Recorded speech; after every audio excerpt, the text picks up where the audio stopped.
Shalom, ani Rachel, manishma. I said, hello, my name is Rachel, and how are you? And a month ago, I would not be able to converse with you like that.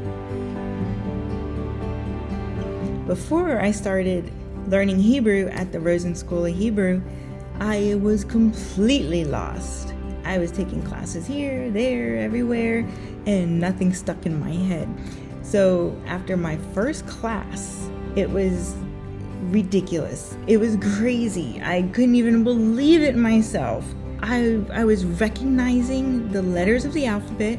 I was able to sound out words, and the next day you're conversing in Hebrew. And the only way that happened was because of the teachers that they have at this Rosen School of Hebrew, the format that they use, because I'm a very visual learner. So if I can learn Hebrew, you can definitely learn Hebrew. I highly recommend to sign up at the Rosen School of Hebrew so we can converse together. Sign up and don't wait.